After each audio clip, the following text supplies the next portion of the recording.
Hey, Shalom, Shalom, Shabbat, Shalom. We have made it once again to the Sabbath Sense.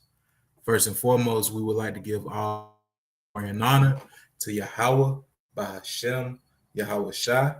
That is all praises to the Most High God in the name of his only begotten Son, who the world calls Jesus Christ.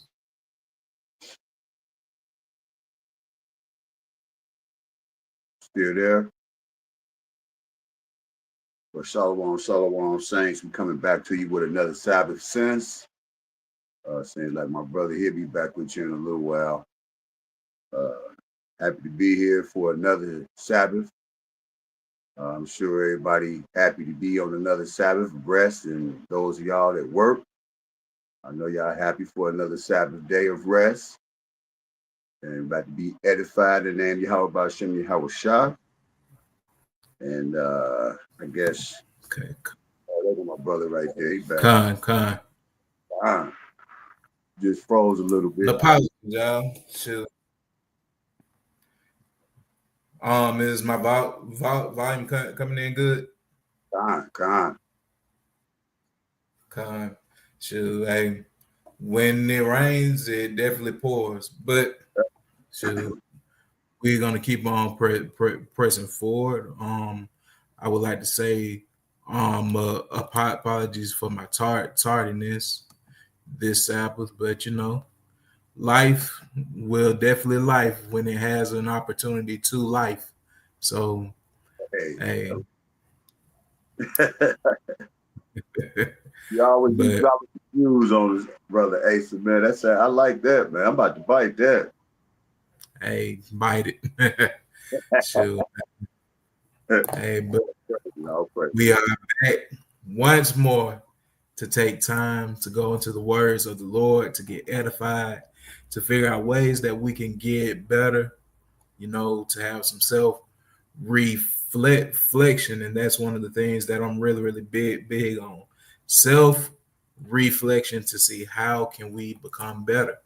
How can we put away the secret sins? How can we change the way that we talk and improve our walk so that our light shines bright before men, which goes into the title of the lesson that we have for the day, which is the dim amongst the bright.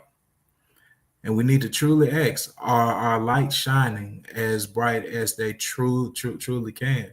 So over the course of today's lesson, I'm going to take a different approach here than what most may think that I'll be talking of, and just stay with me, bear with me through the spirit, and we're going to make this thing shake.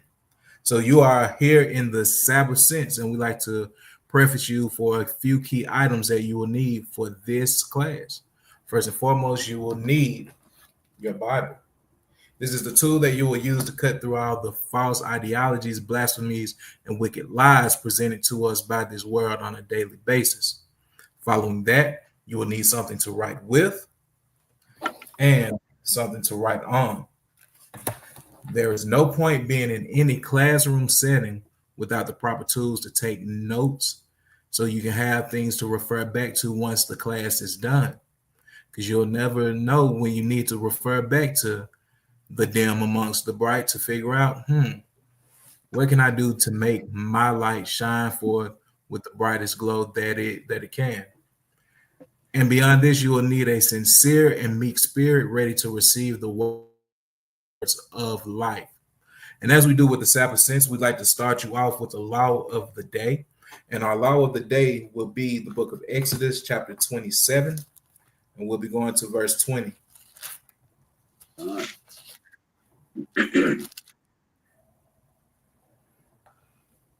The book of Exodus, chapter 27, Shlakia, verse 20. And thou shalt command the children of Israel that they bring thee pure oil, olive oil, beaten for the light, to cause the lamp to burn always. So this is referring to the menorah. When we look at in the time when we had our land and we had our temple and our tabernacle, we were commanded to have our great candlestick burn forever. And we know that this had took work. But beyond that, there's a specific thing needed to make these candles burn, and that is the pure olive oil.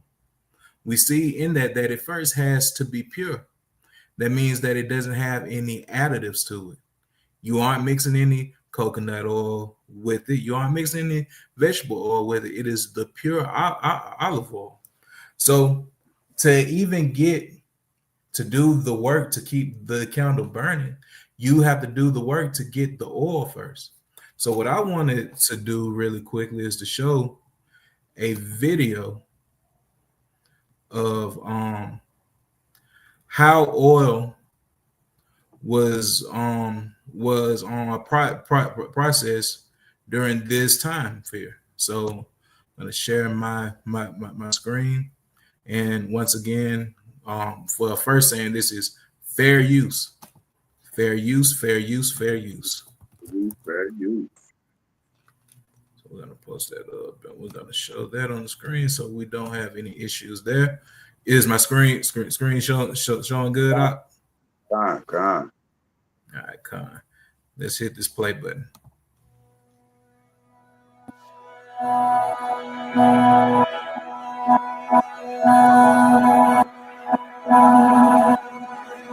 This device looks awfully menacing. And from the perspective of the harvested olive, it absolutely was. The harvested olives were placed into this device in order to create the oil that the average family came into contact with on a daily basis. That meant that a lot of olive oil needed to be processed, and this was the first step in the processing of it. Once the harvested olives were in place, it was rotated, and you can imagine what the olives are experiencing at this point. The really hard skin is being broken.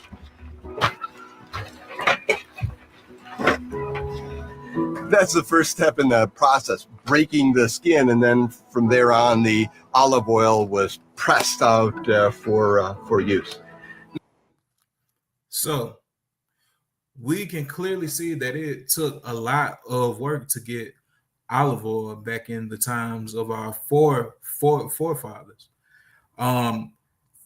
Typically for this press, you would have something like a mule or a donkey tied to it to help you grind. But if you weren't as fortunate to have a livestock animal, shoot, you would be doing what this man is doing here, which is pressing this on oil out, taking physical labor, getting it by the sweat of your brow.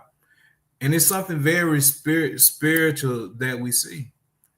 He is going in a circle over and over and over. And we know that the Lord's judgment is likened to a ring.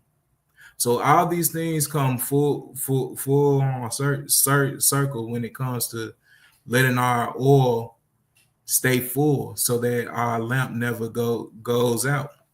So that was our law of the day. And as we do with the Sabbath Sense, we also like to go into a psalm of the day, to go into the poetic, beautiful words that we have to speak of the Lord's goodness, speak of his salvation and his saving grace that he has for us. And today, our psalm of the day will be going to the book of Psalms, chapter 18, and we're going to get verse 28. Psalm 18 and verse 28.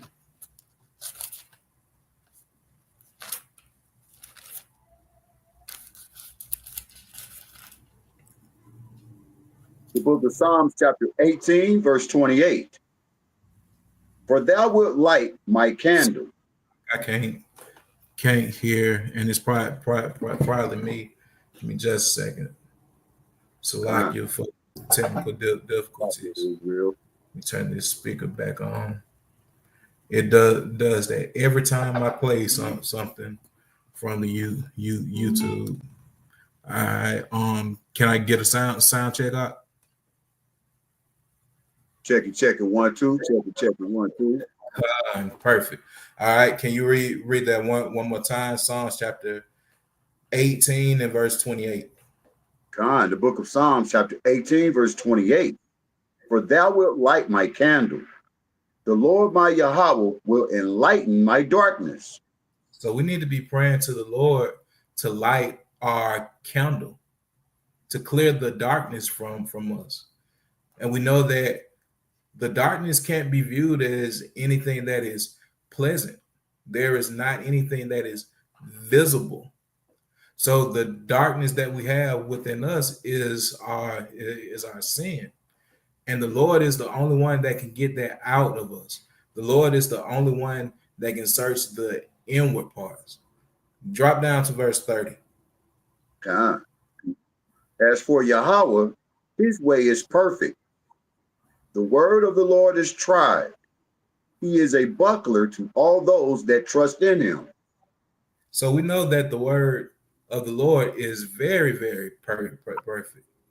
We know there is a parallel scripture that says that the law of the Lord is perfect, converting the souls. So the law is the thing that is going to get that darkness from you. And that verse goes on further saying that the word of the Lord is tried, meaning that it is battle tested. Nothing can stand up to the word of our Heavenly Father, meaning that it has been proven to be the ultimate weapon. This is why we call the Bible our sword. And it goes on saying that he is a buckler to all those that trust in him. And if we are familiar with a buckler, that is a shield, something to protect you from all the weapons and the forces that are headed your way. So the Lord is the one that protects us and fights for us. Next verse, there, King. Con. For who is Yahweh? Save the Lord. Or who is a rock? Save our Yahweh.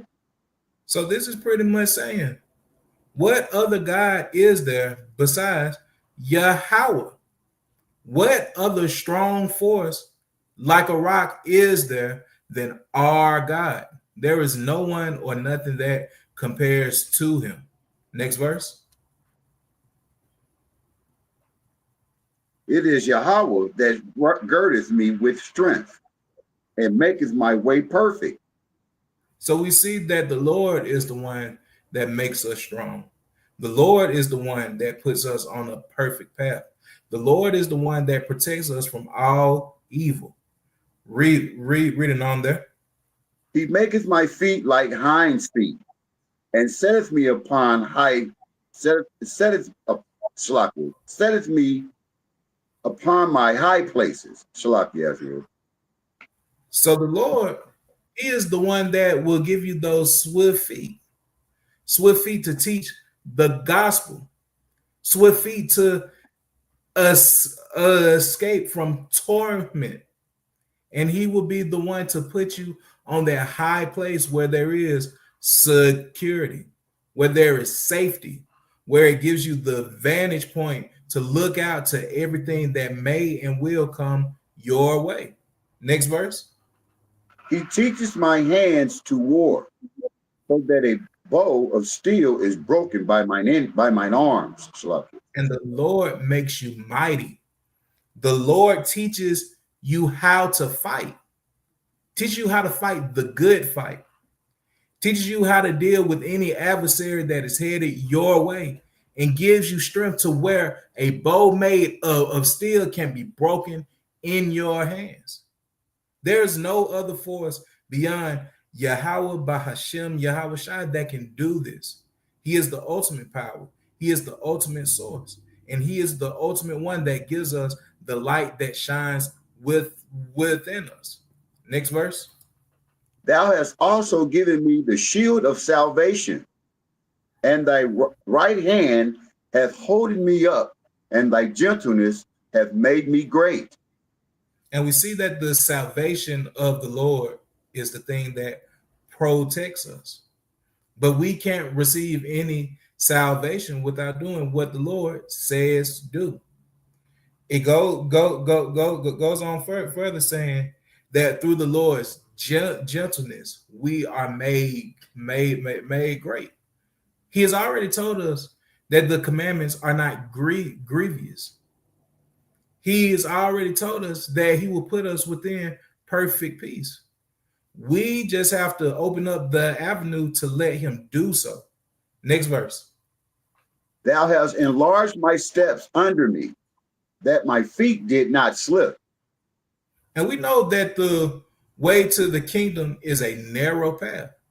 But if you truly serve the Lord in the proper way, you will find good footing as you continue on this journey. And that concludes our psalm of the day. And as we also do with the Sabbath Sense, we like to go into our original language by giving you a Paleo Hebrew word of the day, of the week. And our Paleo Hebrew word of the week is, you already guessed it, light.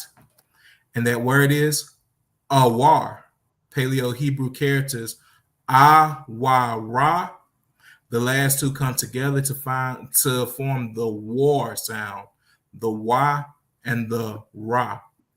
And this word means light, which is the illumination from the sun, moon, stars, fire, candle, or other source. And we have our Strong's reference H216 or H217. And to go along with our Paleo Hebrew word of the week, I would like us to turn to the book of Genesis chapter 1, and let's get verse 3.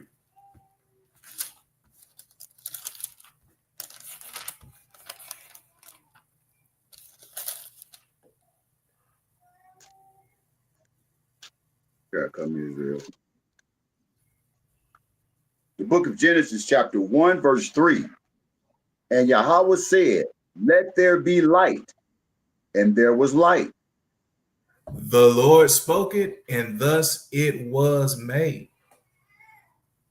Before there was light, there was darkness. Before you came into this truth, you were living through lies. The Lord saw fit for you to be illuminated, to open your eyes to see the brightness that is the goodness of him. Be grateful for it. Next verse. And Yahweh saw the light, that it was good. And Yahweh divided the light from the darkness. And the light is good. And he separated the light from the darkness. Can two walk together except they be agreed? The light is counter from the darkness. So you can't mix sin with what? Righteousness. All right. Paleo Hebrew word of the day, once again, is awar, which means light. Paleo Hebrew characters wa, ra, awar. All right. It's time to get into the nitty gritty of it. So, the title of our lesson is The Dim Amongst the Bright. So, I'm sure we all know that everybody isn't going to make it. I'm sure we all know that there were people that we have truly seen laboring in this walk that just all of a sudden fell out, took heed to a devilish doctrine, or they never truly put on the full armor of the Lord. They had the appearance of being righteous. You saw them with their fringes on. You saw them at the feast days. You saw that sister sold 10,000 garments. They had the outward view of someone who was truly in this thing. And we see them out of it. And it's saddening. But we have to look deeper. There are people still claiming to be in this truth that walk within lives. There's so much drama going on now in the so-called Israelite community that is hard to keep up with. You have brothers mad at brothers for any reason. You have people saying that they have the 100% truth. You have women diving into witchcraft while claiming that they're righteous. You have people saying that they're third in command to Yahushua. It's a lot of evil going on in this world and in this community, and these mouths have to be stopped. The people have to be reproved. And what it boils down to, people have too much man worship within them. You aren't looking toward the Lord as your example. You're looking toward your captain. You're looking toward your bishop. You're looking toward your pastor instead of following the one true Savior that came and walked this thing perfectly. So we need to change these light bulbs out. Shoot, I know some of us that had that same dead light bulb in that lamp in that back room for 5 years, and you just call it decoration. You ain't thought to change the bulb. That lamp just sit in there. Some of us got basements that we have yet to put a light bulb down there because we don't want to deal with it. Because once that light shows, you see all the spider webs, you see all the dead bugs, you see all the wet boxes, you see everything that isn't pleasing to the eye. But it's time to turn the lights on, man. That's right. It's time to stop living in darkness. And it's time to stop letting darkness be your light. We have become so comfortable walking in the pitch black that when the light comes on, it hurts our eyes.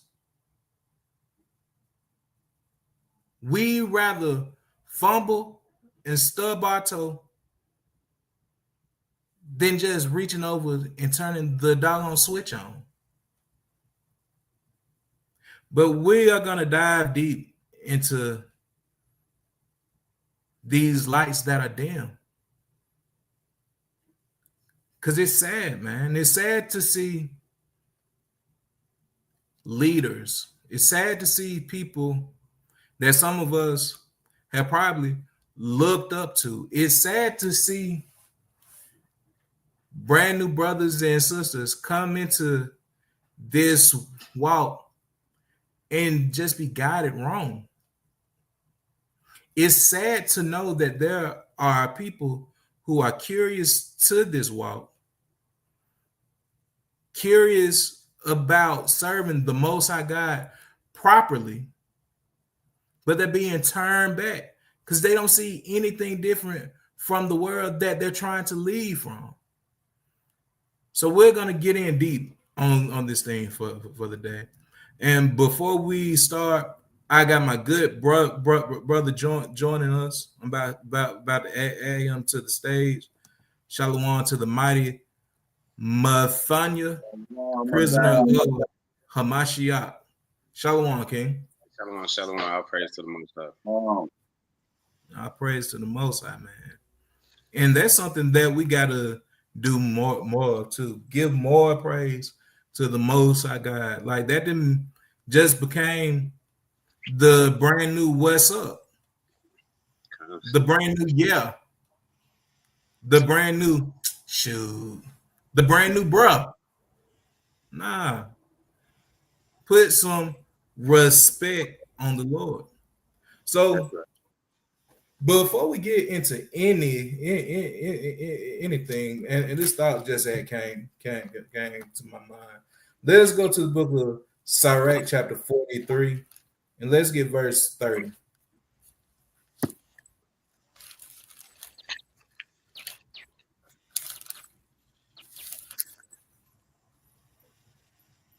The book of Sirach, Ecclesiasticus, chapter 43, verse 30. When ye glorify the Lord, exalt him as much as ye can, for even yet will ye far exceed. And when ye exalt him, put forth all your strength, and be not weary, for ye can never go far enough. You can never go far enough when it comes to praising and glorifying the Most High God. And the second that you think that you have went far enough, you will quickly be humbled to still know that you haven't went far enough. Right. The Lord is mighty and greatly to be praised, and don't forget that, because he is mighty and greatly to be praised through your thoughts, through your actions, through what you do when no one is looking at you. So be sure that you are giving him that ultimate praise and that glory in everything that you do, while also knowing you can always go harder. So let's get into the bulk of our work for the day. Let's start at the book of Matthew, chapter 5, and let's go to verse 14.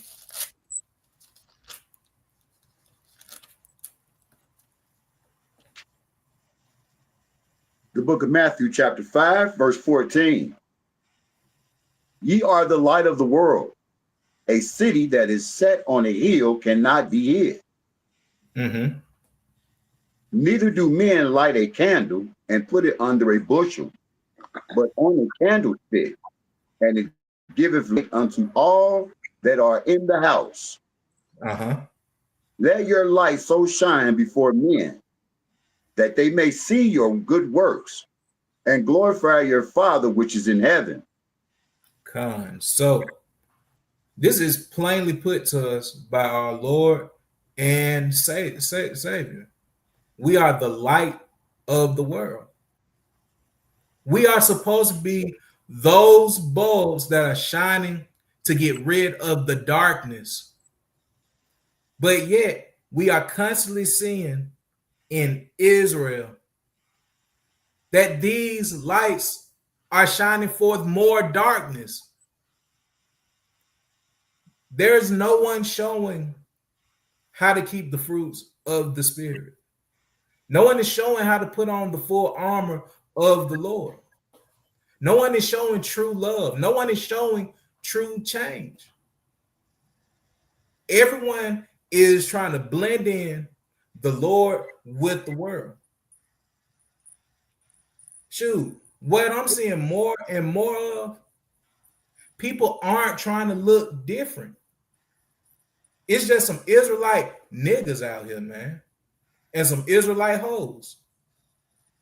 Let's just call it what it is. No one is taking this walk serious. People got 1 foot in, 1 foot out.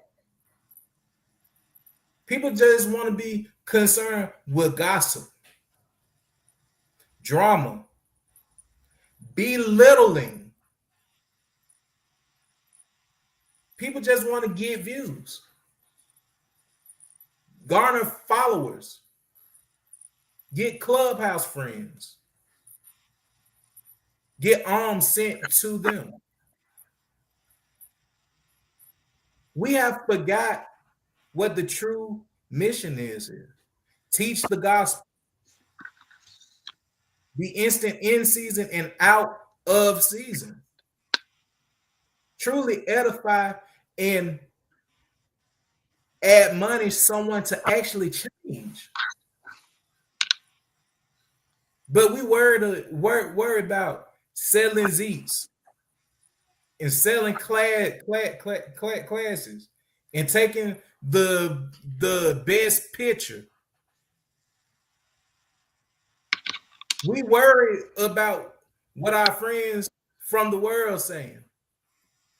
We worried about what our wives saying.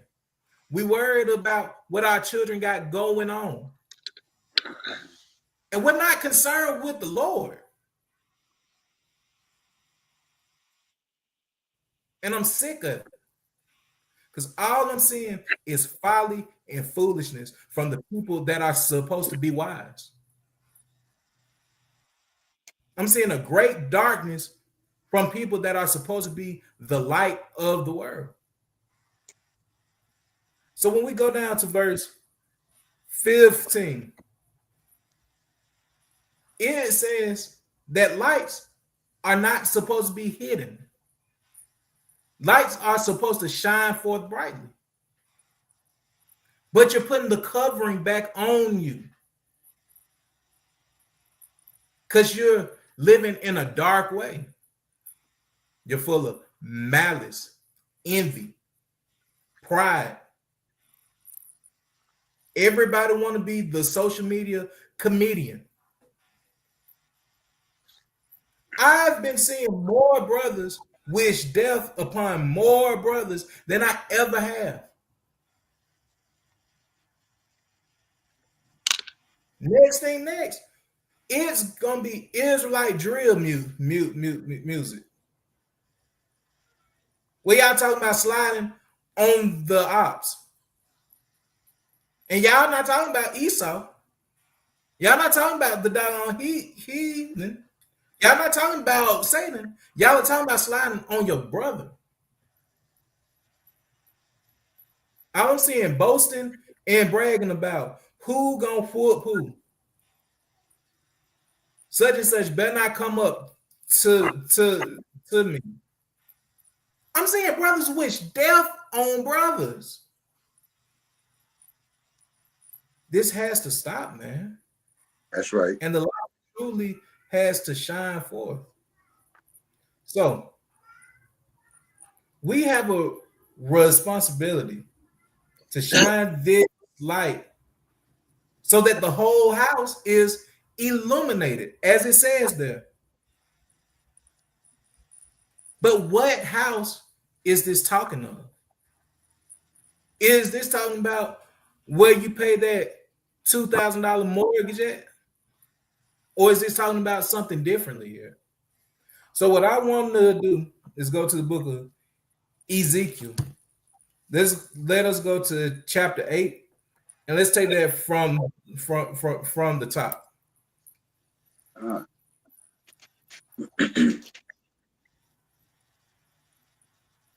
The book of Ezekiel, chapter 8,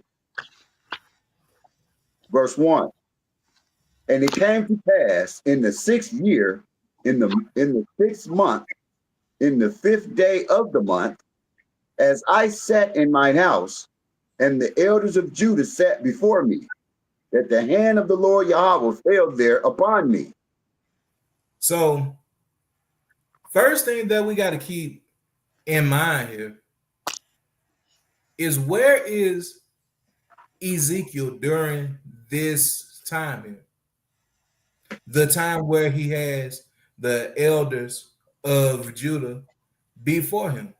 Well, let us go back to the book of Ezekiel 1, and let's get verse 1 there. God. The book of Ezekiel, chapter 1, verse 1. Now it came to pass in the 30th year, in the 4th month, in the 5th day of the month, as I was among the captives by the river of Shabar, that the heavens were opened, and I saw visions of Yahweh. So we see that Ezekiel is amongst the captives at the river Chabar. Now, where is this river located at? Babylon. Ezekiel was a captive of Babylon. The same way now, how we are captives in the daughter of Babylon. So let's see what this word was that Ezekiel got. Let's go back to chapter 8 and let's pick it up at verse 2. The book of Ezekiel, chapter 8, verse 2.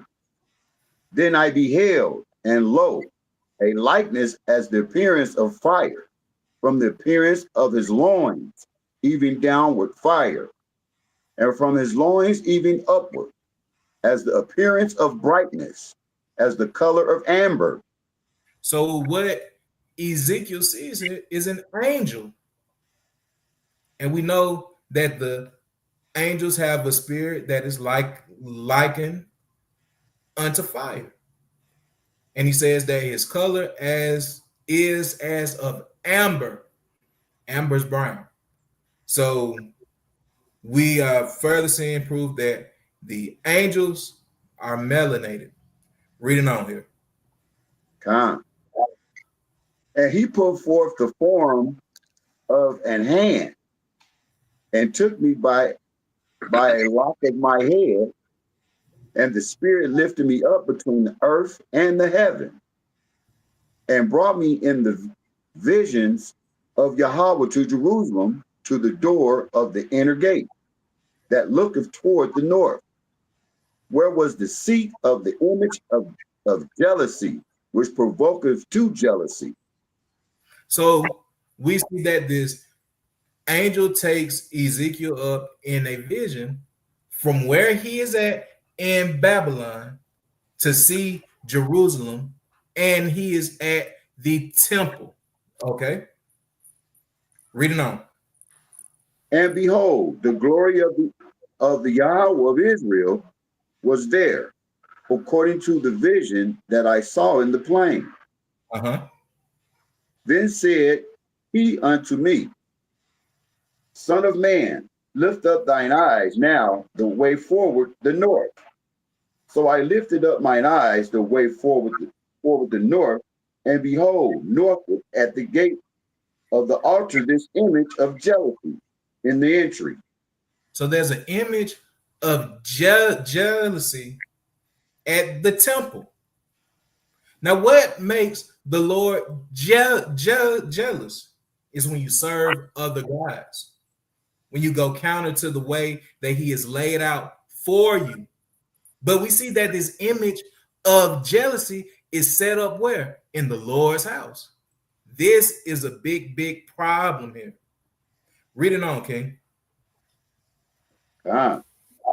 He said, furthermore unto me, Son of man, seest thou what they do? Even the great abominations that the house of Israel committeth here, that I should go far off from my sanctuary. But turn thee yet again, and thou shalt see greater abomination. So this is talking about the house of Israel. This is the house that we should be illuminating, the house of Israel. But what is going on with the house of Israel? They are committing great abominations, things that are detestable and vile to the Most High God. But it goes on further saying, hey, it's more than what you see. I am going to show you more. If you think this is bad here, just wait. So let's keep on reading here. Verse 7. And he brought me to the door of the court, and when I looked, behold, a hole in the wall. So now there is a point that we can peep in the house of the Lord to see what is going on. And it's a door there. All right. Read on that. Then said he unto me, Son of man, dig now in the wall. And when I had digged in the wall, behold, a door. Behold, a door. So I wonder what is going to be seen behind this door. Because we didn't already pull the wall down. The wall of Israel has been opened up. Because we got brothers exposing things to the world rather than going through the proper channels of seeking counsel and judgment. Everything is out in the open. There's no more order. Israel has forgot how to conduct in a proper way. So now things have to be exposed. Read on. And he said unto me, Go in and behold the wicked abominations that they do here. So it's time to see what is truly going on. Keep on reading up. Come. So I went in and saw, and behold, every form of creeping things and abominable beast, and all the idols of the house of Israel portrayed upon the wall round about, Shlakia. And guess what? We are seeing all the abominations of our people. And it goes beyond, oh, they not wearing they fringes. They still eating pork. No. Brothers don't know how to be brothers. Brothers are letting the want for fame and money supersede and go above just serving the Most High God. Brothers are being evil. Sisters are being evil.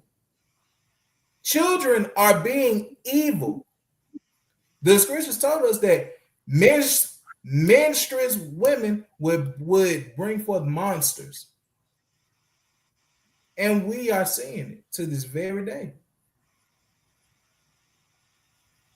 Everybody is about to be exposed. Because those who truly keep the light, they are going to shine forth and truly show what a real servant of the Lord is. They aren't going to be caught up in this mess. They aren't going to be adding fuel to the fire. But they are going to let their own fire trump what is already being presented by these people that we see that are continually going off. So, where is this door found at? Verse 5 says that it's in the temple. How does the temple relate to us? Let us pause here and let's go to 1 Corinthians 3 and let's get verse 16.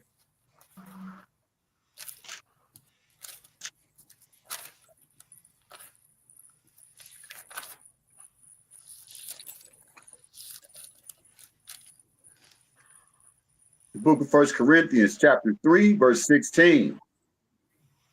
Know ye not that ye are the temple of Yahweh, and that the Spirit of Yahweh dwelleth in you? We are the temple.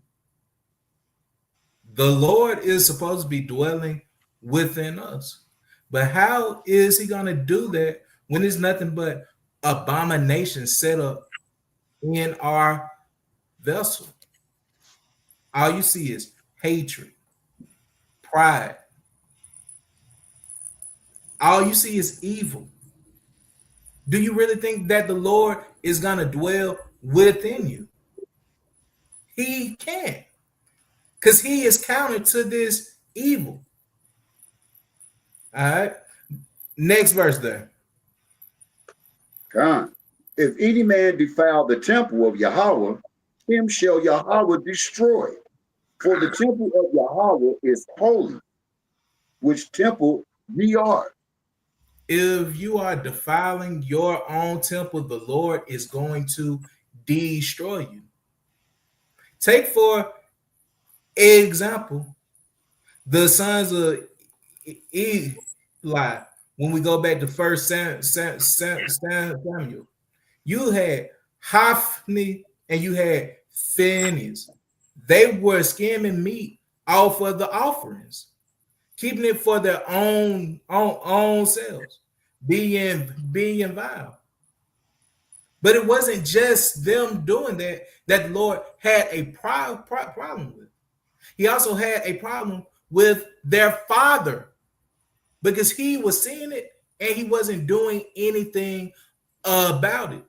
So the Lord used Samuel to bring forth the prophecy saying that all of y'all are going to die because you defiling the temple of the Lord, the physical and the spiritual. The Lord isn't going to continue to deal and plead with wicked Israelites that continue to be wicked. That's right. It's time to change this, man. Let's put this plain. You are no longer a nigger. You are no longer a gangbanger. You're no longer in the frat. You no longer work for the doggone strip club. You're no longer a scammer.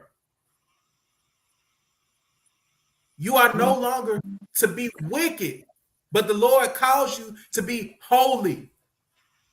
So it's time to be that.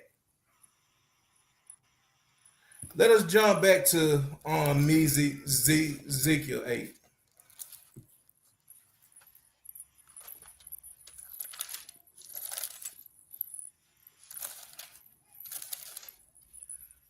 All right. We can pick up at verse 11. The book of Ezekiel, chapter 8, verse 11. And there stood before them 70 men of the ancients of the house of Israel. And in the midst of them stood Jazaniah, and the son of Shaphan, with every man his censer in his hand. Mm-hmm. Keep and on a reading. big cloud of incense went up. So what we see here, Ezekiel is seeing the elders of Israel. He's seeing 70 of them. And this is a representation of completion. Right. So he is seeing the heads of the congregation, and they are the ones with the abominations. The ones that are supposed to be the examples. The ones that are supposed to be instructing in righteousness are the ones doing the most wicked deeds. So we also see that all of these elders have censers in their hand. If anyone is unfamiliar with what a censer is, it's a vessel that you use to keep incense in. So it sends the cloud of the incense smoke up, which is supposed to send a sweet savor to the Lord. But we are going to dive in more into that there. But first, let us go to the book of Job, chapter 32, and let's get verse 9.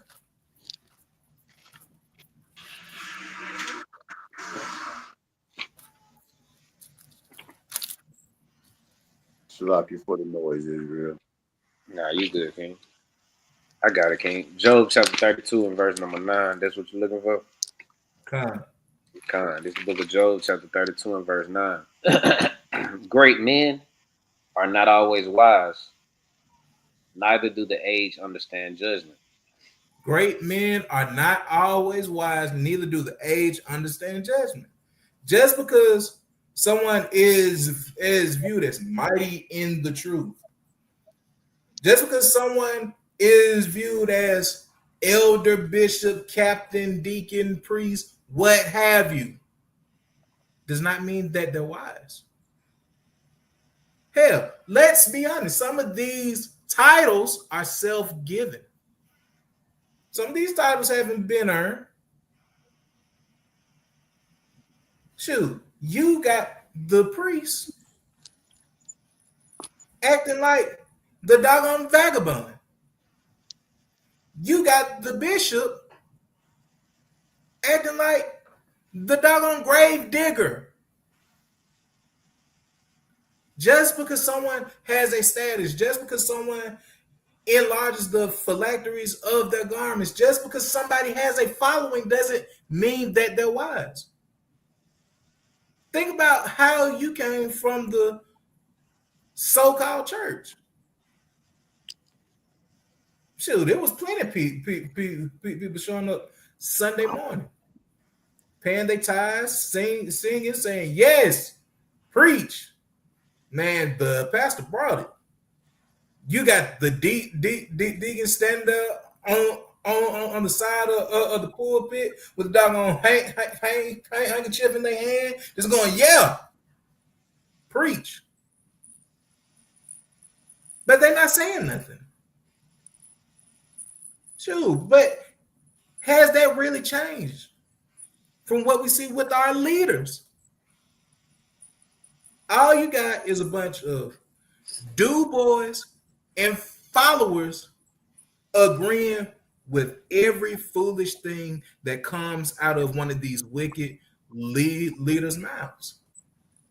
Saying yes, con, bring it out. That's right. Where is the change? Where is it? The verse goes on further saying, neither do the aged understand judgment.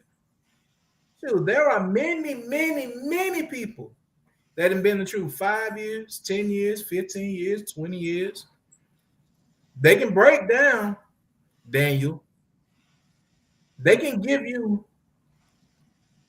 a line for line, edifying lesson on any chapter in the book. They can do all of this stuff, but they don't understand how to give a wise counsel. They don't understand how to truly build a brother up through love rather than my camp rules. They don't understand what it is to be forgiving because they don't understand judgment. They only understand the pamphlet or the booklet that they were given, and they just regurgitate information. It's time to cut it out, man. And it's time to truly examine yourself so you can examine the people that you follow. Let us move to the book of Wisdom of Solomon, chapter 4, and let's get verse 8.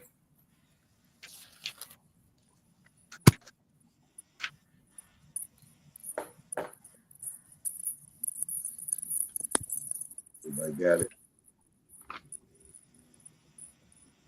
Wisdom of Solomon, chapter 4, verse 8. For honorable age is not that which standeth in length of time, nor that is measured by number of years. So an honorable age isn't just based off of someone's time frame in this quote unquote truth, because that is what we equate someone's knowledge and understanding to. Oh, they didn't been in the truth 20 years. They must know more than I do. Shoot, I done seen them travel to 20, 30 cities. Bring it out. I done seen 17 white folks kiss their boot. The Lord must be dealing with them. When are we gonna truly be real here, man? Stop basing your love, respect, and adoration for someone based off of the amount of years that they didn't walk away from the Christian church. Because that's not wisdom. Next verse though. But wisdom is the gray hair unto men, And an unspotted life is old age. Like, Wisdom is the true sign of seniority. That's right. Wisdom is the gray hair, not just you physically growing up. And it says on further, an unspotted life is old age. Someone who has truly took their garments and washed it in the blood of the Lamb. Someone who is getting the filth off of their rag. Someone who is striving to let their garments always be white, as it says in the book of Ecclesiastes, chapter 9. That is the person who is truly aged.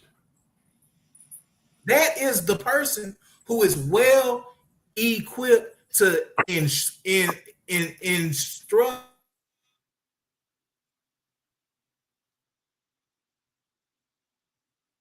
no, I think our brother broke up. Come on. Brother Mayor went out though. Yeah, Shoot, let's keep that. he back. Okay, come.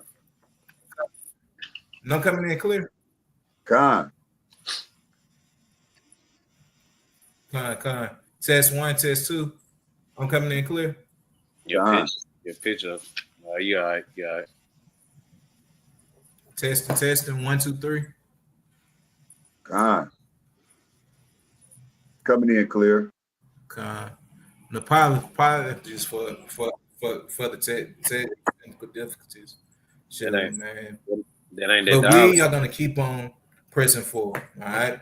Let us go back to what'd you say? I said, is that the dial-up? What'd you say? I said that ain't that dial-up. Hey, you feel. Shoot, it just might be. Good. Let us go back to music.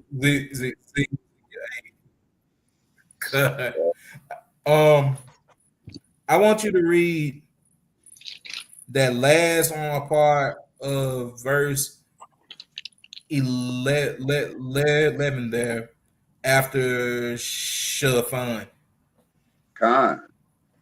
With every man his censer in his hand, and a big cloud of incense went up. So, as we previously said, the incense is supposed to be a sweet savor to the Lord, a pleasant smell, something that He is pleased with. But you have wicked hands on the censers. You have evil men that are supposed to be sending up something righteous, and it isn't going to work. But we have to get a further understanding of what this incense represents here. So let's go to Psalm chapter 141 and let's get verse 2.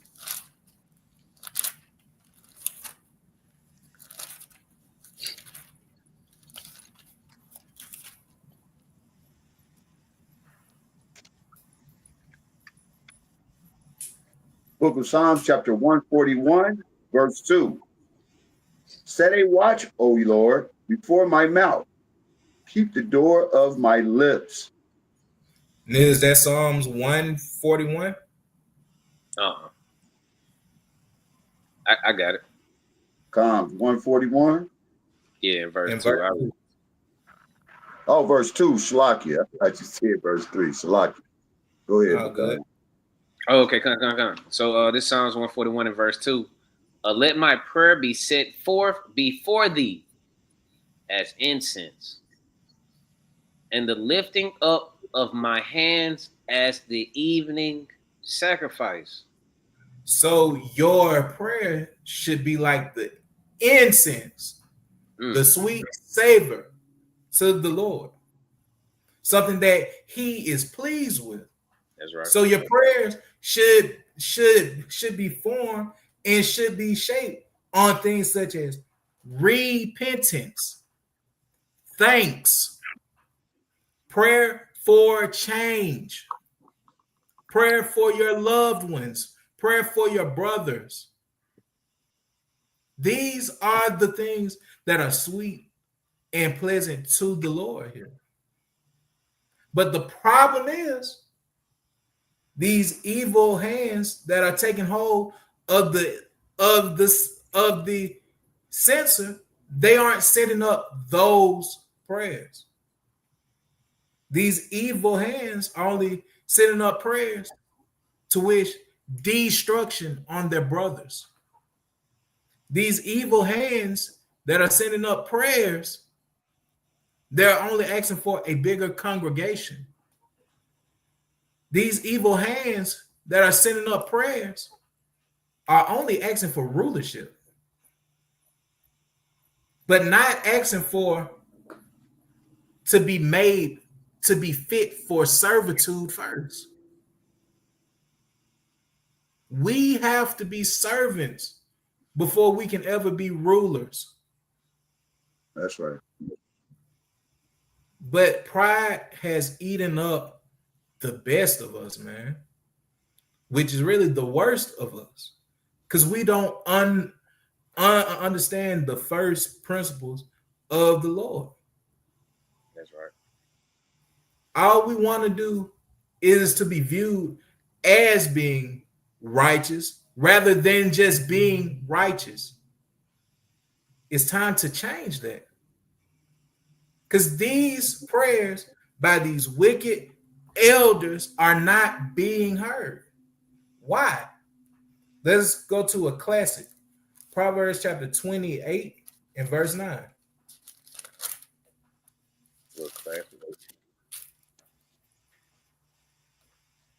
The book of Proverbs, chapter 28, verse 9. He that turneth away his ear from hearing the law, even his prayer shall be abomination. The Lord is not hearing abominable prayers from abominable people. Point blank, period. Because y'all are not keeping the law to its fullest. Should y'all have put on fringes? Y'all will grow a beard out. Y'all will swap the pork bacon for some beef or some turkey or the fancy one's deer. Y'all would do that part, but there's something that you're missing. Let's go to the book of Matthew chapter 23 and let's get verse 23.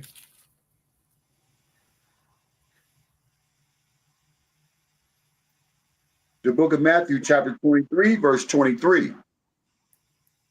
Woe unto you, scribes and Pharisees, hypocrites, for ye pay tithe of mint and anise and cumin, and have omitted the weightier matters of the law, judgment, mercy, and faith. These ought ye to have done, and not to leave the other undone. So y'all have become hypocrites. Yeah, y'all can keep the carnal part of the law. Shoot. The same way that the scribes and the Pharisees, they paid their tithes. The same way y'all would put on your fringes. Shoot, y'all know all the camp rules. Y'all know how to doggone march. Y'all know when to show up to the school. Y'all know how to hold the camp spot down. Y'all know how to make a sign. You will spend countless hours coming up with the logo. Shoot, y'all done switched from 1080 to 4K. Y'all done learn how to go from the free StreamYard to the paid version. Shoot, you done made the YouTube shorts. You done created the Instagram page, the doggone TikTok page. Y'all done got the venue for the feast. But where is the mercy? Where is the judgment? Where is the love? You done left out the bigger and brighter things. Shoot, you got your flashlight on, but the quality of the lumens are very, very low. Mm. It's time to step it up and get a brighter light. The Ah, weightier matters of the law, judgment, mercy, and faith. And this isn't saying that you X out the other things, but these are the ones that count more here. Y'all will be quick to get onto a brother for not wearing his fringes, but y'all not quick to correct a brother when he wrong just because you like him or just because he's your leader or just because this brother brings a lot of money to the camp. mm. Or just because this brother gets a lot of views. Damn the views. Damn the money. Damn everything that isn't keeping you in the full power of the Lord. And you can't be there without judgment, mercy, and this faith. Next verse.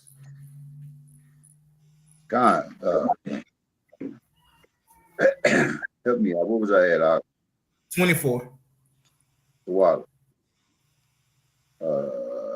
Matthew 23, verse 24. God, the water.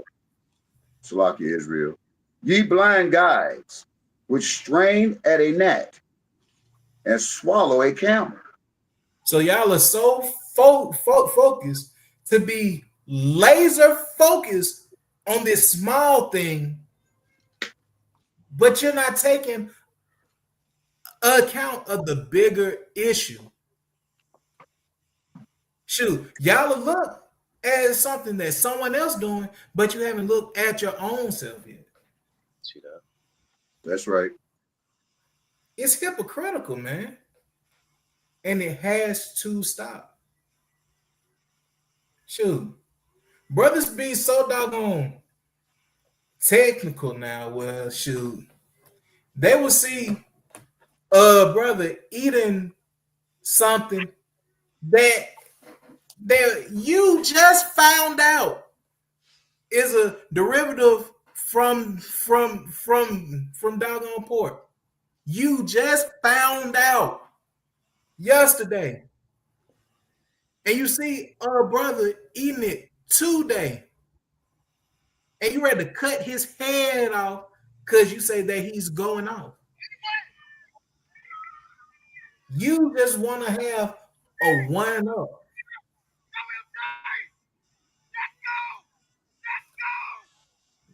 And that is insane saying that you shouldn't inform brothers move what they got going on.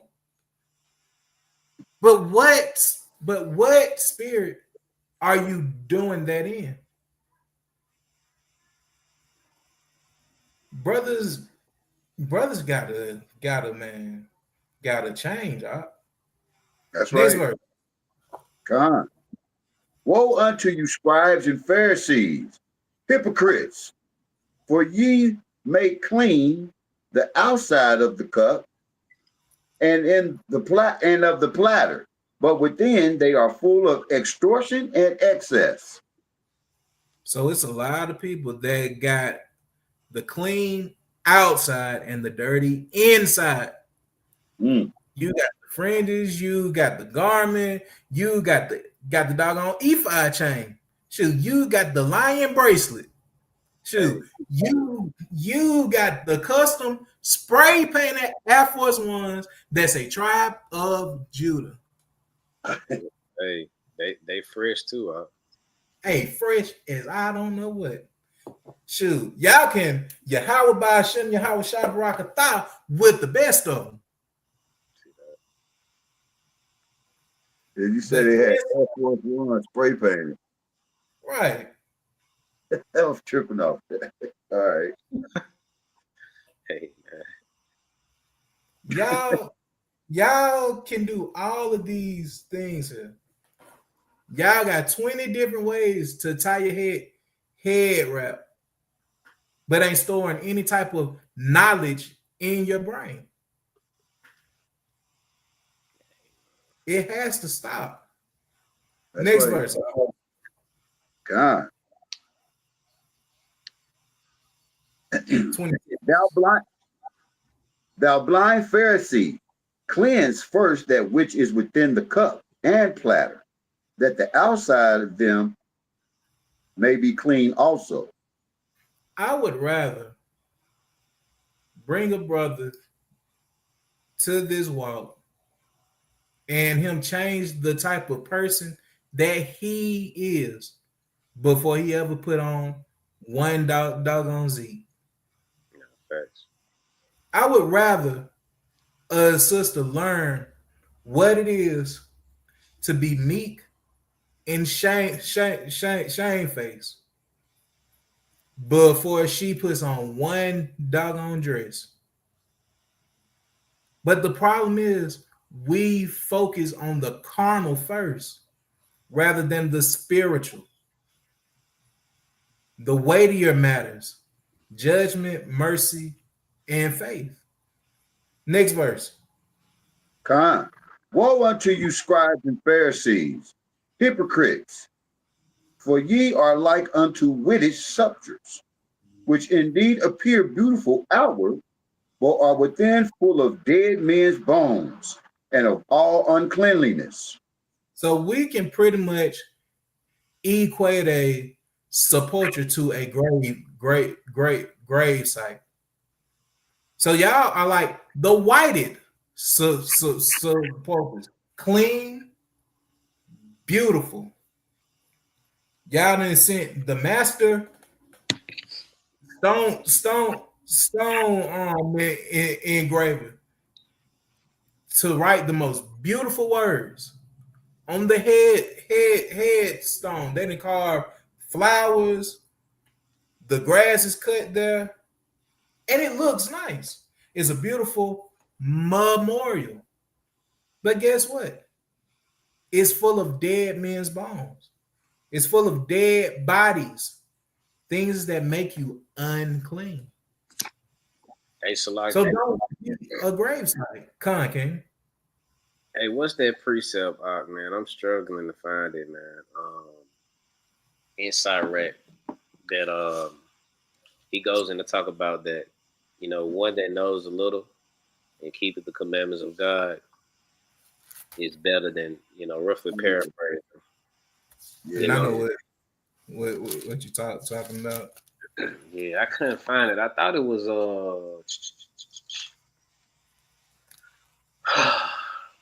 Sirach chapter 30.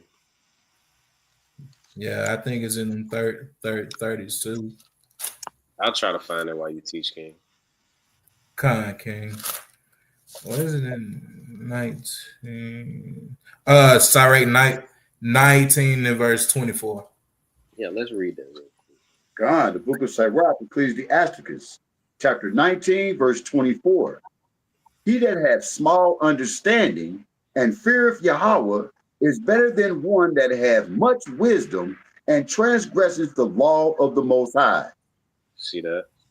You know what I'm saying? That goes into what the brother's bringing out, man. I was kicking it, man, with Sa'ar last night, man. And bro, he showed me some stuff that just had me at a loss for words, man. That was going on the Clubhouse application that I had to delete Clubhouse. You know what I'm saying? Because a brother told another brother, man, that that's why the Most High burns your house down. And I hope the Most High kill you and your wife. This supposed Hatred. this supposed to be a brother that a lot of people are following, man.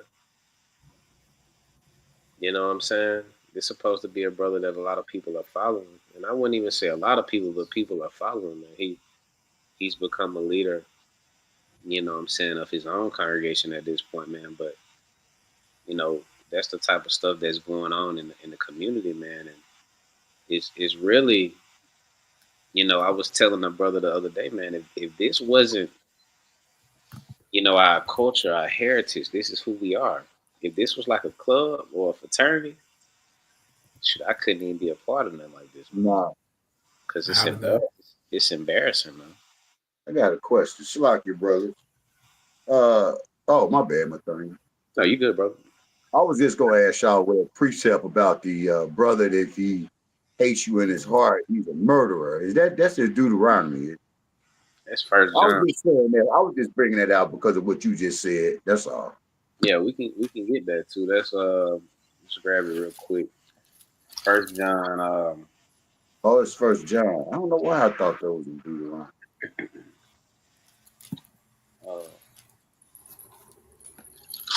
Uh, first John 3:15. Ah, got it. The book of First John, chapter 3, verse 15. Oh, okay. Whosoever hateth his brother is a murderer, Shlakia. And ye know that no murderer hath eternal life abiding in him. See that? I was just bringing that out for that, what you had said, bro. And that's plain, man. You know what I'm saying? Let's get that other one, and I believe it's First John chapter 2. Um, that talks about um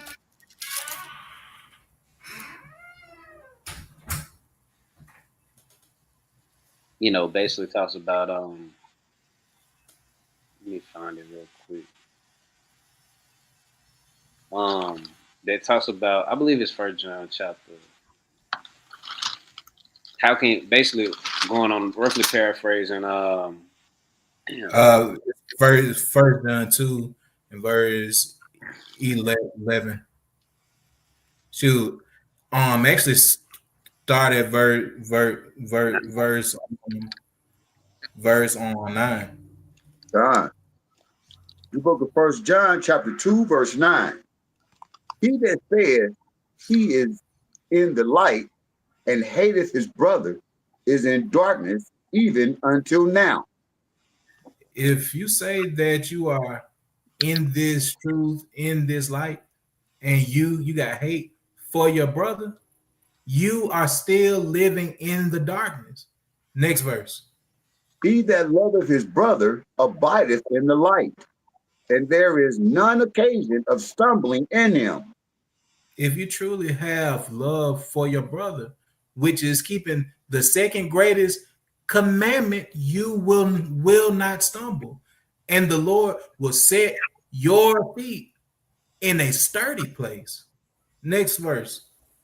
But he that hateth his brother is in darkness, and walketh in darkness, and knoweth not whither he goeth, because that darkness hath blinded his eyes. And that darkness blinds you to the point where you think that you righteous. That darkness blinds you to where you think that you got the 100% truth. That darkness blinds you to the point where you can't consider yourself as someone who is also worthy of death. Mm. see. let me get First John 4:22. Come. Because the reason that I want to bring this out, man, is because we got to be extremely careful out here, man. Um, especially when ones are called to be leaders, man. You know what I'm saying? First John 4:20. Okay. You gotta be careful. You know what I'm saying? Because what type of what are you giving off by moving in this manner? That this is how the Israelites supposed to be moving. I can't be aligned with nobody that move like that, man. That's right. Nobody. Nobody. You know what I'm saying? And the scary thing about it, I believe this brother thinks that he's moving in the spirit of the Lord. You know. But read that for me, King. The book of 1 John, chapter 4, verse 20. If a man say, I love Yahweh, and hateth his brother, he is a liar. He is a what? He is a liar. He is a liar. Right? Read. For he that loveth not his brother, whom he have seen, how can he love Yahweh, whom he have not seen? Shoot. We've never seen the Most High God, but claim that we love him. But a man that you know for certain is striving to keep the commandments of God may fall down here and there. You know what I'm saying? You hate this brother. Hey, the Bible say you're a god doggone liar, man. You're a liar. Yeah.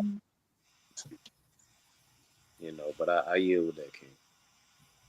So now I want you to grab the book of Genesis. Let's get 1 and let's get verse 27.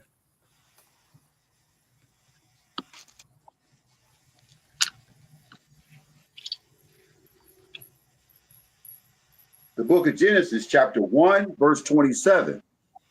So Yahweh created man in his own image. In the image of Yahweh created he him. Male and female created he them. So your brother and your sister, they are made in the image of the Lord. So you are hating a representation of your God. That's sad. But would it truly be out, man? Brothers think that just because they know a certain amount of scriptures and got a certain amount of debates and a certain amount of camps under their belt, that there's something. But we know that the scriptures say that when a man think himself to be something, when he is nothing, he deceiveth his own self. But there's a bigger issue too. Go to 1 Corinthians 8 and get verse 1.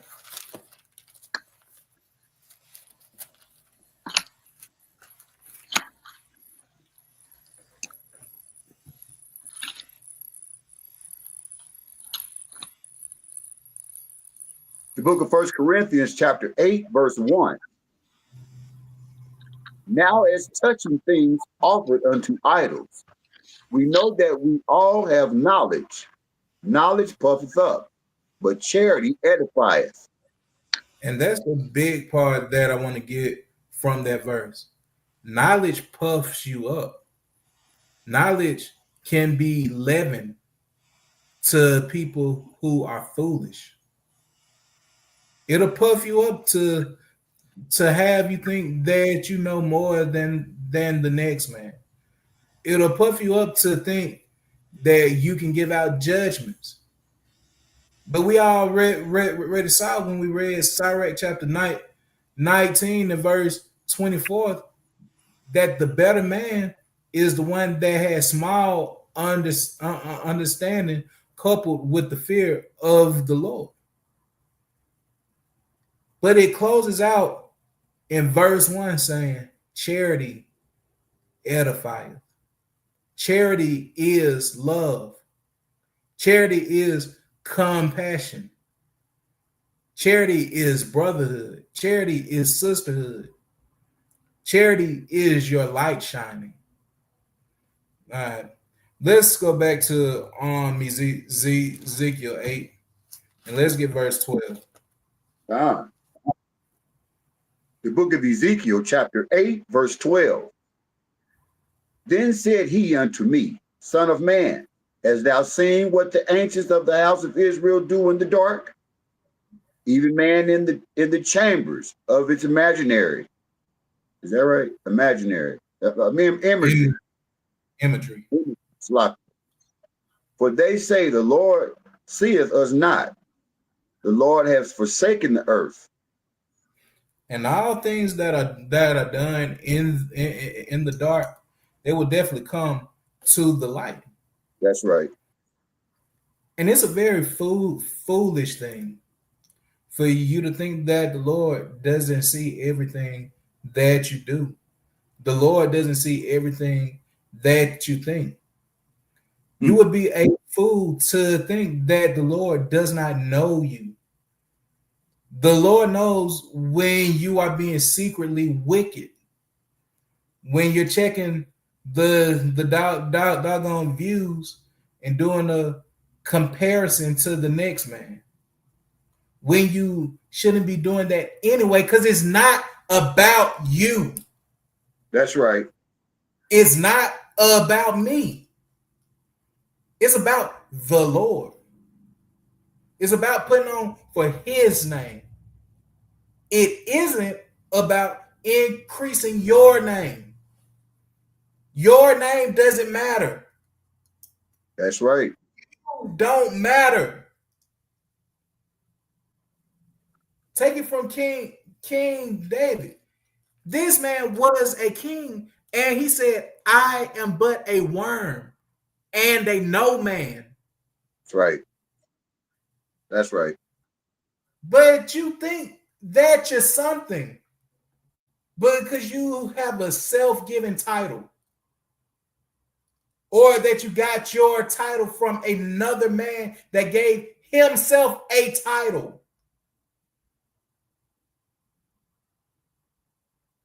I'm sick of it, man. It's a very saddening thing to see the state of Israel as it is now. It's sickening. Let us go to the book of Sirach, chapter 23. Let's get verse 19.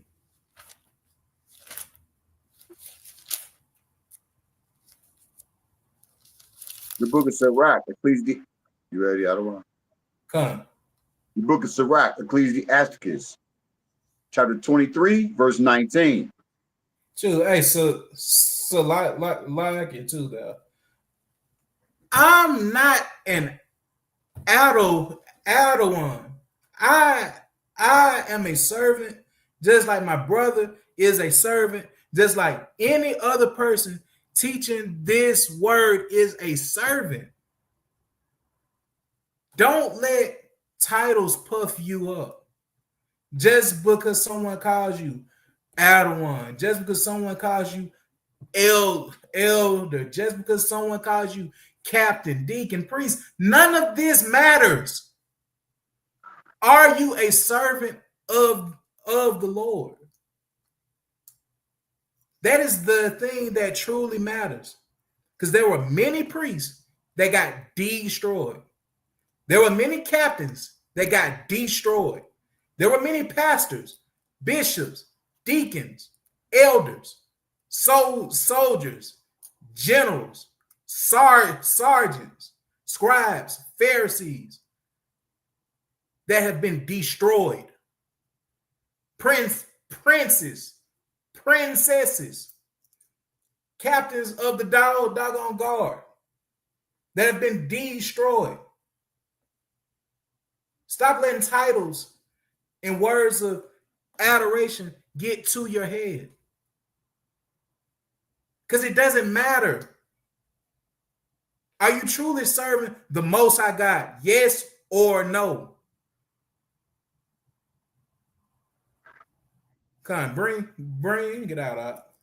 The book of Ecclesiastes, Sirach, chapter 23, verse 19. Such a man only feareth the eyes of men, and knoweth not that the eyes of the Lord are 10,000 times brighter than the sun, beholding all the ways of men and considering the most secret parts. That's you would right. Be a fool to think that the Lord does not see everything that you got going on. You can't hide anything from him. So just stop being wicked. Stop being evil. Stop lying. Stop being prideful. Stop being hateful. Because the Lord sees it. Go to Proverbs chapter 15 and verse 3.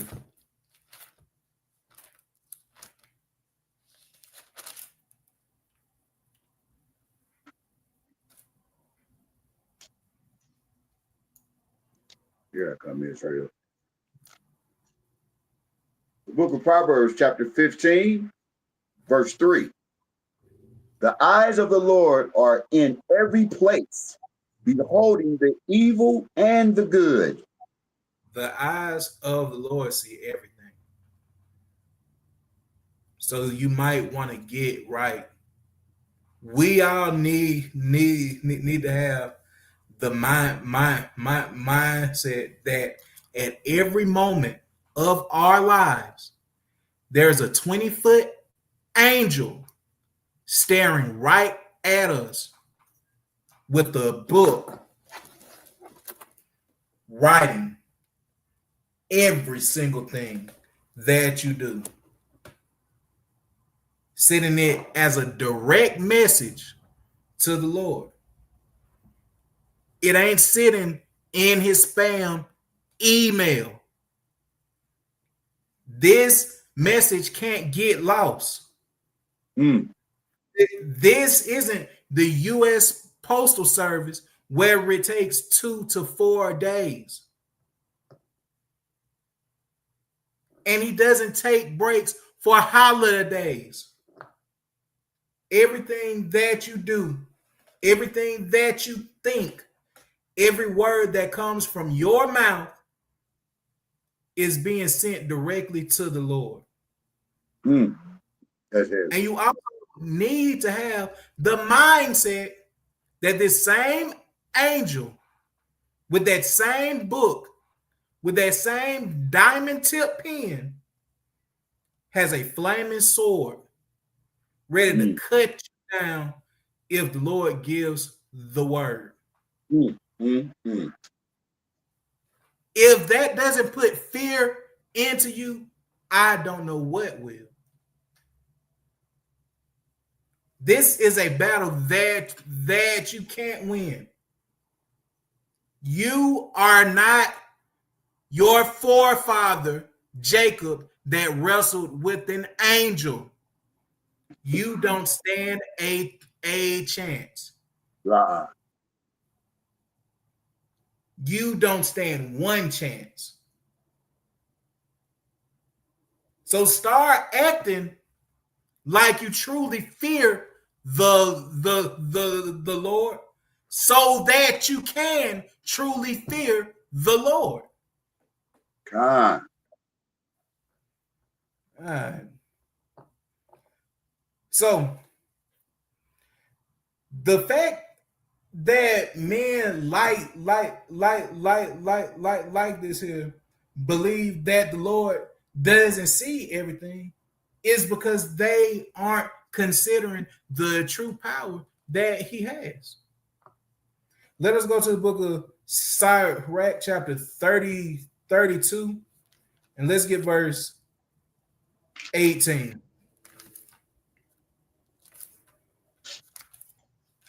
The book of Sirach, Ecclesiasticus, chapter 32, verse 18. A man of counsel will be considerate, but a strange and proud man is not dotted with fear. Even when of himself he hath done without counsel. So a man of counsel who takes the true counsel of the Lord, what does this man do? He's considerate. He's always thinking about how can he please the Lord better. He's always thinking that that angel is staring right at him. He's thinking constantly. He's meditating in the word. As it says in Psalms 1, verse 1. But there's a counter to it. But it says a strange and proud man. It's a strange thing to be proud. Yeah. You are a foreigner to the Most High God if you let pride lift you up. That man isn't even considering the fact that the Lord has that power. And they just live their lives letting any drought fall from their mouth, by letting any fecal matter consume their mind, and will cast any judgment without being considerate of their own ways. Actually, I want you to jump up one and read verse 17. A sinful man will not be reproved, Slakia, but findeth an excuse according to his will. I've been That's guilty of that. a sinful man gonna always try to find an excuse, and a sinful man will use righteous words to do so. Here's an example of it. It's lawful to do well on the Sabbath. Yeah, right. Think about how many times that has been used to justify some BS. Mm. Think about that. Slakia, can I give you an example right quick, right around, land me back what you said, right, about the excuses, and I stressed that I was guilty of it. So I'm going to give a small example and be real brief. Like on the Sabbath, I had years ago, well, a couple years ago, I had searched it out, but I didn't get no real clear example about sex on the Sabbath. But I did know that you're not supposed to have sex before camp because you would be an abomination. But the thing is, you're not supposed to have sex at all on the Sabbath. Is that right? Well, I've heard conflicting views there, to where that goes into, like you had said, going around others, because once your seed leaves from you, you are unclean until the night comes. Mm-hmm. So I've also seen it used in the sense of going to the temple too, but that's another lesson that we can dive in on later. I was just But giving an example, Slocky. King, I was just giving the example of an excuse, how I used to always give myself an excuse. Well, I ain't no reader. I ain't going to camp, so I can have sex on the Sabbath. But also the precepts tell us not to indulge in. I'm Slocky. I'm paraphrasing. Not to indulge in our fleshly appetites. So you're not supposed to do that on the Sabbath either. So, like you said, it was some that say you could, as long as you're not participating in camp or reading or anything like that. And then some say it's forbidden. Right. Okay. I was just saying as far giving myself that excuse. That's what I was saying. Saying it all for. Come man, and it's something that is done several times. Like, people take advantage of the grace that we have too. Liberty, that's right. Like, don't use grace like it's just your get out of jail free card. Yeah, that's right. Come on. Grace should be used for a true accident, for a true error, not just because you feel like doing something. Shoot, this probably brothers that then tried to justify turning on porn and choking the doggone chicken because they don't got a wife and they don't want to go out and make a whore of the daughters of Israel. So they figure I would be better if I just keep the sin on my own. That's And then food. repent. And then repent afterward. It's when you know it's wrong. Yeah. That's silly stuff, man. All right. So let's press on forward. Let's go back to Ezekiel 8. Let's get verse 14. 14. The book of Ezekiel, chapter 8, verse 14. Then he brought me to the door of the gate of the Lord's house, which was toward the north. And behold, there sat women weeping for Tammuz. For And you Tammuz. got women back then that were taking part of a pagan ritual of crying for a pagan god because the spring was about to come to the end and the summertime came, weeping for another god. And we can spiritually see that today when women weep for the world that they are supposed to be leaving from. Women let their emotions be tugged on too much. Women choose to listen to one quote unquote leader because he's more sensitive, because he's nicer. But he's leading you on a pathway to damnation with your nice and sensitive tail. The thing that you need to hear isn't going to always be the thing that you want to hear. Stop going for a sweet and soft message and turn for the truth. Next verse, up. God. Then said he unto me, hast thou seen this, O son of man? Turn thee yet again, and thou shalt see greater abominations than these. Man. And it's way more worse than what we done already called out. Reading on up. And he brought me into the inner court of the Lord's house.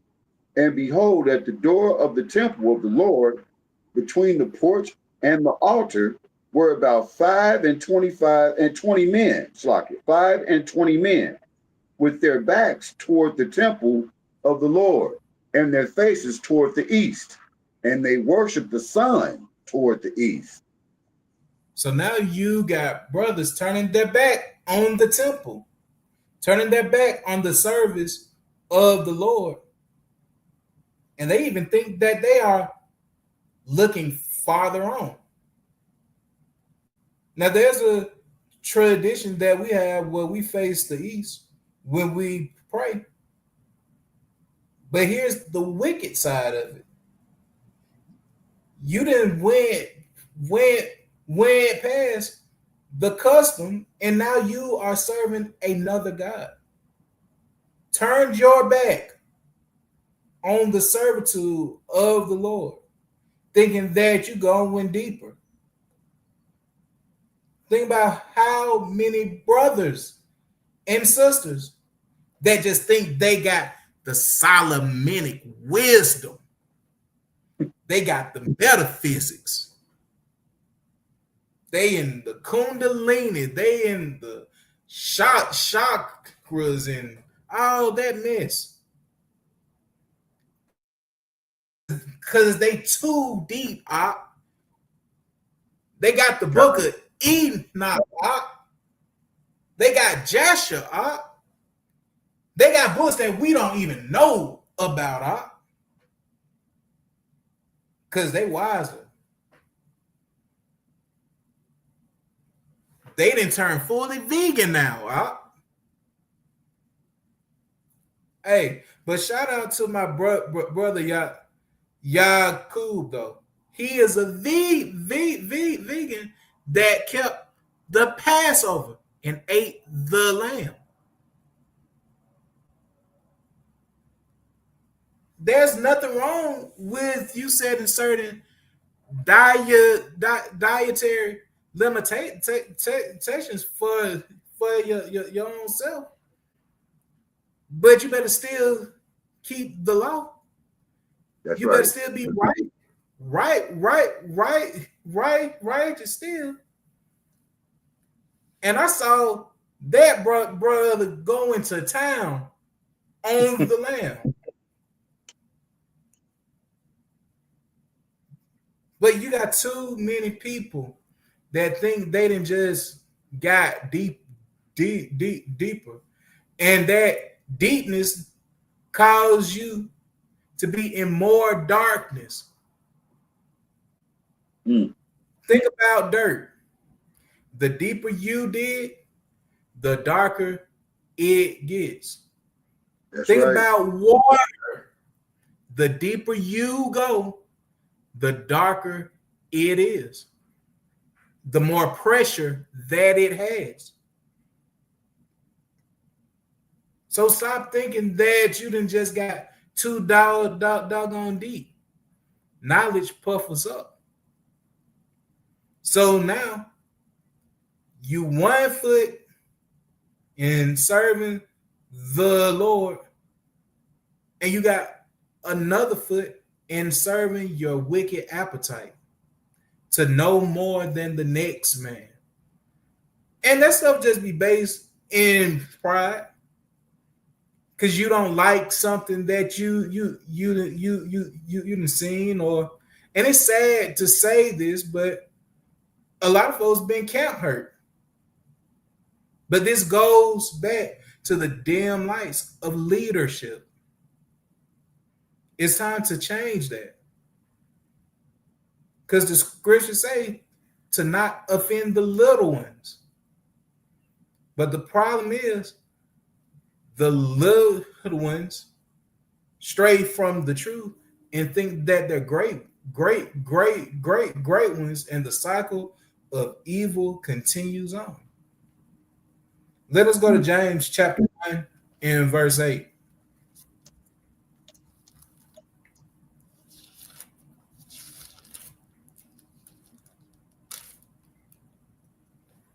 The book of James, chapter 1, verse 8. A double-minded man is unstable in all his ways. A double-minded man is unstable in all his ways. You can't serve the Lord and also check your doggone horoscope. You can't serve the Lord and work on your heart chakra. You can't serve the Lord and do voodoo. Did y'all know that in the practice of voodoo that they use psalms to cast spells? Yeah. You can't serve the Lord and be a part of wickedness. Stop trying to make what is light look dark. Or the opposite, stop trying to make what is dark look light. It isn't going to work. All right. Let us go to first on John chapter 4, and let's get verse 1.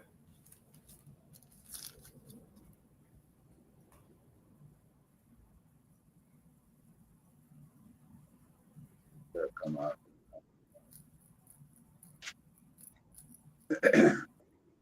The book of First John, chapter 4, verse 1.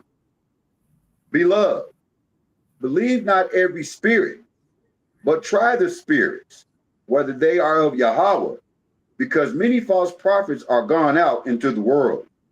Hey, you have to try every spirit. I don't care how many people vouch for another brother or another sister. You don't know them. You have not tried them. I don't care how many people say such and such cool. I don't care how many people say such and such is a great teacher. Because there are many people that can teach, but they are unprofitable to their own selves. And they're filthy. And they're filthy. Shoot, Christ said everything that the Pharisees teach you, that I observe and do. But he also said, don't do after their words, because they're evil. Stop taking everyone's word for everyone. Judge someone's spirit. Try their spirit to see if it lines up with the words of this Bible. Mm-hmm. Go to verse 5. They are of the world. Therefore speak they of the world, and the world heareth them. So, and you need to be very, very wary of the person that everyone listens to. Because if the world hearing them, 9 times out of 10, 9.9 times out of 10, something's off. Mm-hmm.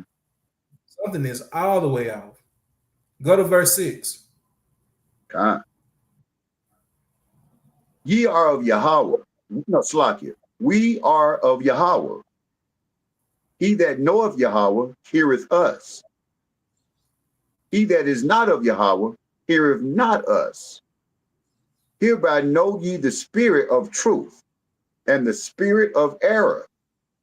And you have to be careful with this verse 2, because some people will use this as a brainwashing tactic, just to say, shoot, we already got the word, so you need to listen to us. And if somebody's saying anything different from us, you don't need to talk to them, or you don't need to salute them and all that.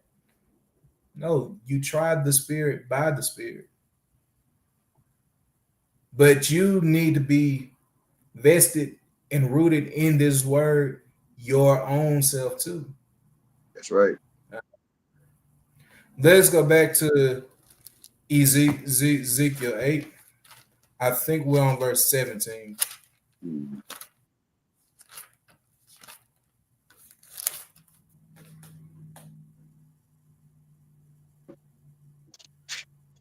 The book of Ezekiel, chapter 8, verse 17. Then he said unto me, hast thou seen this, O son of man? Is it a light thing to the house of Judah that they commit the abominations which they commit here? For they have filled the land with violence and have returned to provoke me to anger. And lo, they put the branch to their nose. So we see a lot of violence from the Israelite community. It may not be physical violence, because we know we ain't just out here shooting folks and finding all that now. But you're spiritually killing your brother, as we read earlier. Y'all are so quick to slight the next man. Y'all are so quick to talk down on the next man without talking down on the wickedness in your own body first. That's right. Stop doing that, man. It's sickening. And the Lord is gonna get up with you for it. Next verse, Come. Therefore will also Slakia. Therefore will I also deal in fury. Mine eye shall not spare, neither will I have pity. And though they cry in my ears with a loud voice, yet will I not hear them. the Lord gonna turn his back on you because you turn your back on him. Because you didn't listen. Because you didn't learn from your error. You were so caught up in looking right to other men that you weren't considerate about looking right with the Lord. Let's go to Hebrews 10 and let's get verse 31.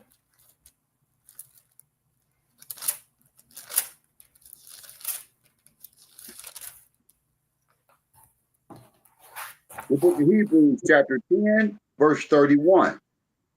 It is a fearful thing to fall into the hands of a living Yahweh. It is a Right. fearful thing to fall into the hands of the living God. So make sure that you are doing everything that you can to avoid this judgment. Now, I want to go back to Matthew 5, and I want to get, what was that, verse 16.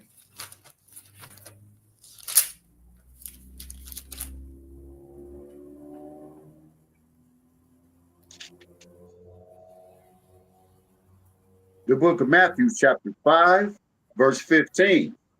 16. 16. Let your light so shine before men that they may see your good works and glorify your Father which is in heaven. So you have to let your light shine. And there are ways that we know of how to do that so we don't be the dim. Go to First Peter 4 and get verse 8.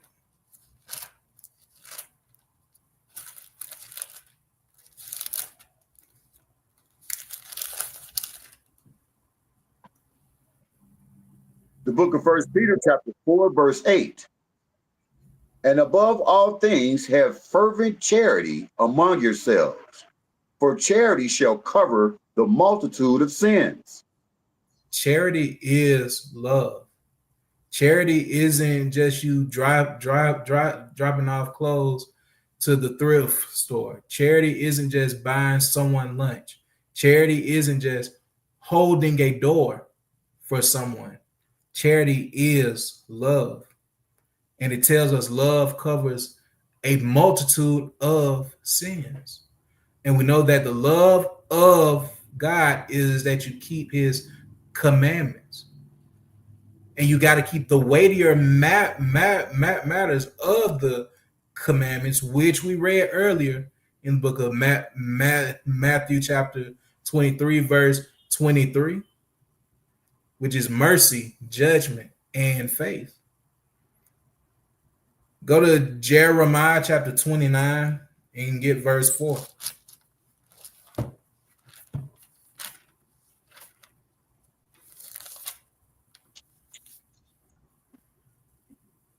The book of Jeremiah, chapter 29, verse 4. Thus say the Lord of hosts, the Yahweh of Israel, unto all that are carried away captives, whom I have caused to be carried away from Jerusalem to Babylon. So the same way how we read earlier, how Ezekiel was a captive taken to Babylon. This same word is to us, which are in spiritual Babylon now. Next verse. Build ye houses and dwell in them, and plant gardens and eat the fruit of them. You have to build houses and grow fruit. Build your house and grow fruit. This is on the physical sense, and the spiritual sense. Make sure that your temple is a clean dwelling place for the Lord. Make sure that you produce the fruits of the Spirit. This is how you let your light shine. Next verse. Take ye wives, and begat sons and daughters, and take wives for your sons, and give your daughters to husbands, that they may bear sons and daughters, that ye may be increased there, and not diminished. This is on the physical sense and the spiritual sense. Because your first wife is wisdom. You are Right. supposed to take her and beget children. That is you teaching. That is you showing someone else how to let their light shine, so that they can show other people how to let their light shine, so that the nation will never be diminished. The only thing that should be diminished is the darkness by these lights continually to grow.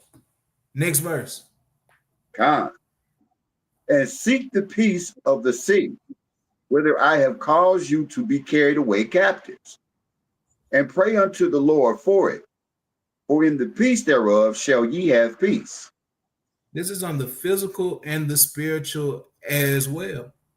Seek the peace of the city that you dwell in, but you also add in peace to the city that you strive to dwell in, which is New Jerusalem, by you adding sons and daughters. So you have to set the example. You have to nurture those that are young, so that a spark can turn to a flame. Let us go to the book of Romans chapter 12 and verse 14.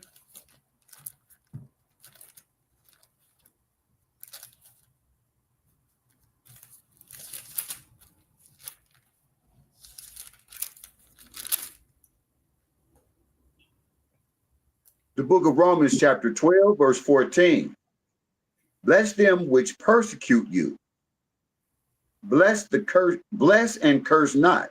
So don't curse your brothers and your sisters that come up against you. Bless them. Bless them and pray for them that they change. Next verse.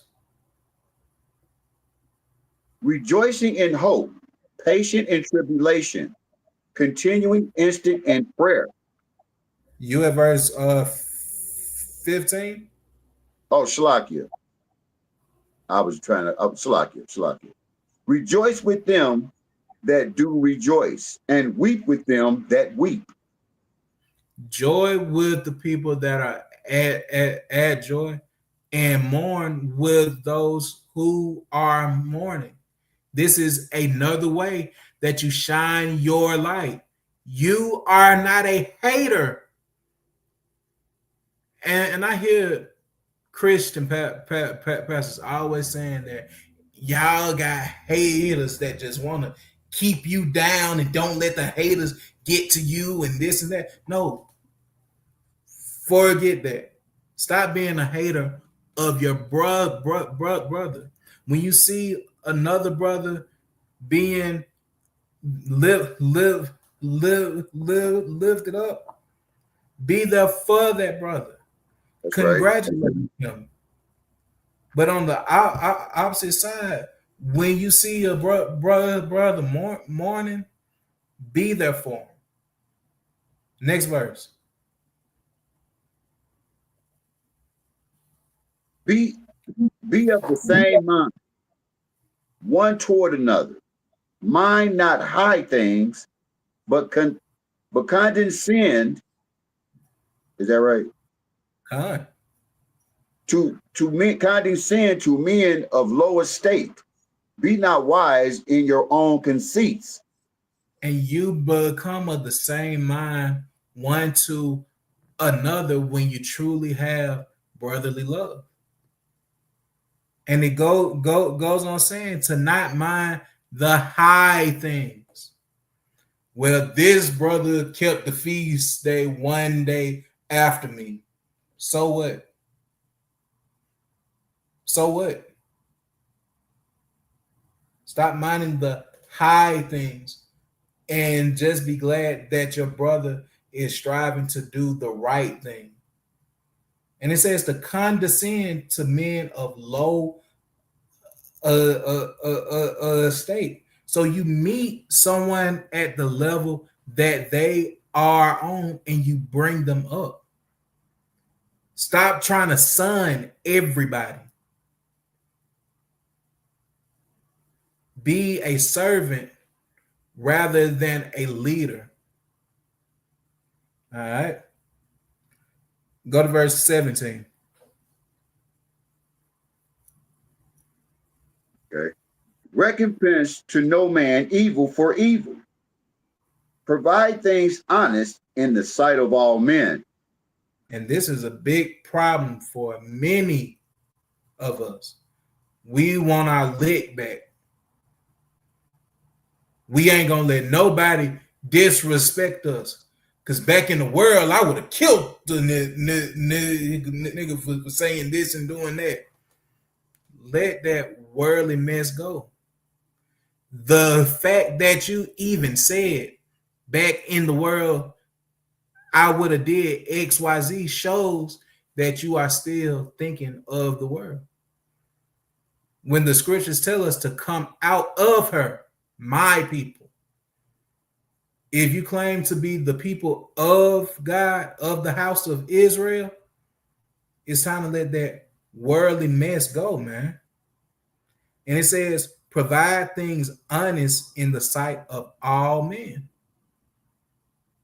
So be truthful and honest in everything that you do, from the way you look at these scriptures, to the way you do your job, to the way you conduct yourself out in public, to the way that you don't try to get over on anybody. Provide things honest before all men, so no one can say anything bad about you. And if they do, it is known and it is shown to be a lie. The best peace that I ever found in my life was to always tell the truth. No matter what I think the outcome will be, no matter what type of punishment comes from it, telling the truth truly sets you free. Next verse. If it be possible, as much as lieth in you, live peaceably with all men. And that starts with you living peaceably with your own brother. How do you have more peace with the heathen at your job than you do with your brother that strives to serve the same God?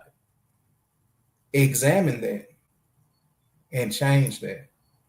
And let's go to 1 John 2 and verse 6.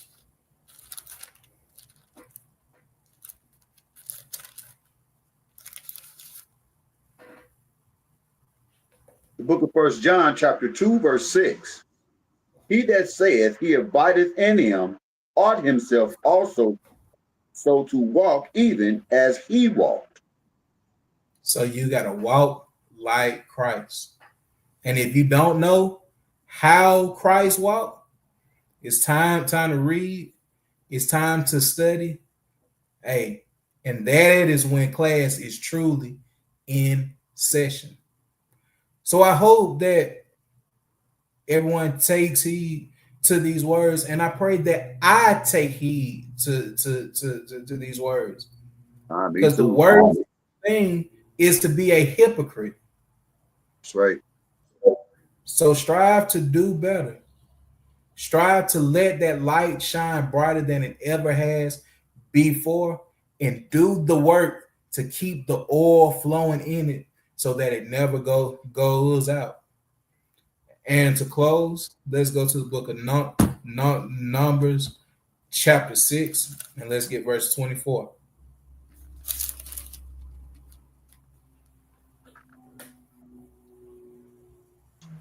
The book of Numbers, chapter 6, verse 24. The Lord bless thee and keep thee. May Yahweh Bahashem Yahweh Shai bless you and keep you always. Read. The Lord make his face shine upon thee and be gracious unto thee. Yahweh Bahashem Yahweh Shai shine his face upon you and be gracious to you always. Read. The Lord lift up his countenance upon thee and give thee peace. May Yahweh Bahashem Yahweh Shai lift up his countenance upon you and give you peace always. Read. And they shall put my name upon the children of Israel, and I will bless them. Yahweh Bahashem Yahweh Shai Barakatham Yasha'Allah. And with that, if my brother doesn't have anything else to add, we will be closing out. La. Khan. Well, one more time, we would like to give all praise, glory, and honor to Yahweh Bahashem Yahweh Shai in the Paleo Hebrew tongue called Halal Yahweh Bahashem Yahweh Shai. This is Bren, your brother Asa, and your brother Abadathia with the iron horn of Zion, bidding you a mighty and a hearty Shabbat Shalom. Kwame Shalom. Kwame Shalom.